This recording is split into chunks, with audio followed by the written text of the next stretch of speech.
सात फेरे अग्नीच्या साक्षीने भाग 12 मागील भागात. अगं हा सुजित आहे ना, याने भाऊजींना एकदा बिअर बार पाजली होतं आणि तेव्हापासून भाऊजी असे अधूनमधून नीता पुढे बोलणार तू केतकीने रागात तिच्याकडे पाहिलं. सागरविषयी ती असा विचार कधीच करू शकत नव्हता. तिला नीताच्या बोलण्यावर खूप वाईट वाटलंय. शेवटी ज्याची भीती तिला होती तेच घडत होतं. म्हणजे मला तसं बोलायचं नव्हतं, पण लक्ष ठेव तुझ्या नवऱ्यावर, एवढंच सांगायचं होतं. आता तो सुजित मुंबईवरून वापस आलाय आणि आपल्या गावातच बिअर बार टाकले त्याने. तुला सावध केलं, बाकी काही नाही. नीता बोलून निघून गेली. केतकी मात्र विचारात पडली. तिच्या मनात आता सागरविषयी संशय निर्माण होत होता. सुनबाई सुनबाई पाणी घेऊन या, पाहुणे आलेत. शेवंताच्या आवाजाने केतकी भानावर आली. मधुकरराव केतकीचे वडील तिला न्यायला आले होते. आता पुढं. नमस्कार मधुकरराव, या न या. मकरंद नुकताच घरी आला होता. त्यांनी मधुकरला साद घातली. मधुकर आत आला. नमस्कार. मधुकर बोलून सोफ्यावर बसला. थोडा वेळ इकडचे तिकडचे बोलणे झालो. दाखल्या सुनबाई, अहो जरा बाहेर या, बघा कोण आला आहे ते. मकरंद जोरात बोलला. केतकीने लगेच बाहेर येऊन पाहिलं. आपल्या वडिलांना पाहून तिला खूप आनंद झाला. क्षणभरासाठी तिच्या डोक्यातून नीताचं बोलणं निघून गेलं. बाबा कसे आहात तुम्ही? आजी आई कशा आहेत? केतकीने घरात सगळ्यांची चौकशी केली. मी ठीक आहे. तुझी आई आणि आजी दोघेही तुला पाहायला उतावीळ आहेत. घरी गेल्यावर तू स्वतःच त्यांची चौकशी करून घे. मधुकर हसत म्हणाले. तसं केतकीनेही त्यांना हसून रिस्पॉन्स दिला. वडिलांशी थोडंफार बोलून ती किचनमध्ये पुन्हा जेवणाचे बघायला गेली. तिच्या मागोमाग शेवंत सुद्धा किचनमध्ये मदतीला आली. मधुकर आणि मकरंद दोघेही बोलत बसले होते. तेवढ्यात दारातून सागर हॉलमध्ये आला.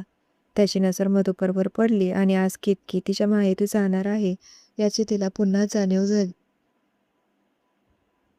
तसा तो थोडा हिरमुसला, पण केतकीलाही तिच्या माहेरी जाण्याची इच्छा होत असेल. मनात विचार येताच तो शांत बसला. मधुकरशी गप्पा मारून तो त्याच्या रूममध्ये गेला. केतकीपासून त्याला आता थोडा वेळ सुद्धा दूर राहायची इच्छा होत नव्हती. दोघे एकमेकांना हळूहळू पसंत करू लागले होते. परिस्थितीशी जुळवून घेण्याचा प्रयत्न करू लागले होते. किचनमधून अचानक खूप छान वास आला आणि आता त्या वासाने काहीतरी खाण्याची इच्छा झाली. तो त्या वासाचा आढावा घेत किचनमध्ये आला. केतकीने मस्त गरमागरम भजी तळली होती. मधुकररावांसाठी खास पुरणपोळी बनवली गेली होती.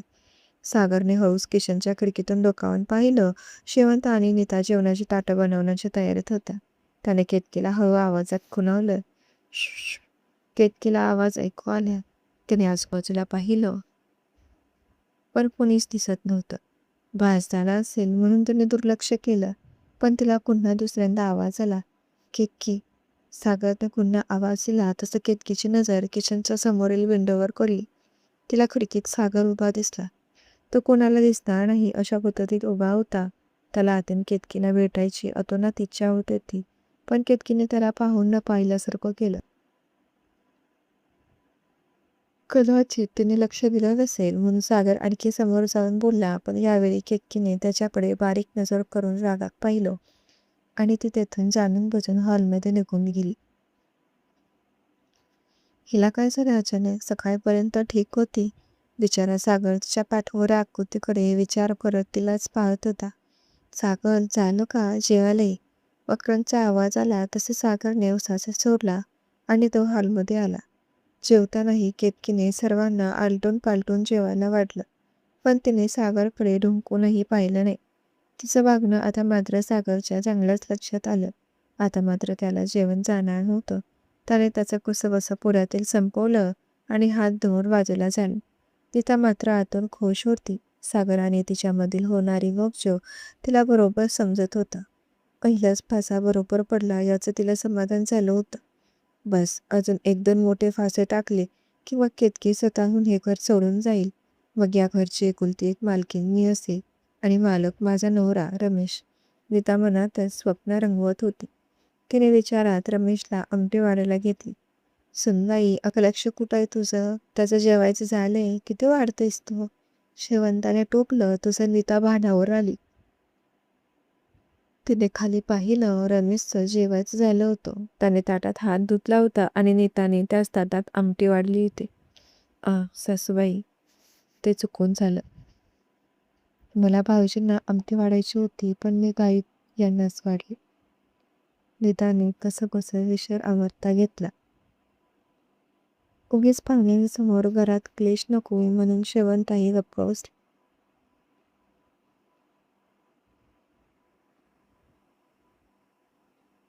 जेवणं झाली तसं केतकी बॅग भरण्यासाठी रूममध्ये आली. तिला रूममध्ये गेलेला पाहून सागरसुद्धा सगळ्यांची नजर चोळून रूममध्ये आला. तो रूमच्या दारातच उभा राहून केतकीला पाहत होता. केतकी रागात जे हातात येईल ते तिच्या सुटकेसमध्ये टाकत होती. तिच्या कपाळावरील 2 गुऱ्या पाहूनच ती रागात असल्याची त्याला जाणीव झाली.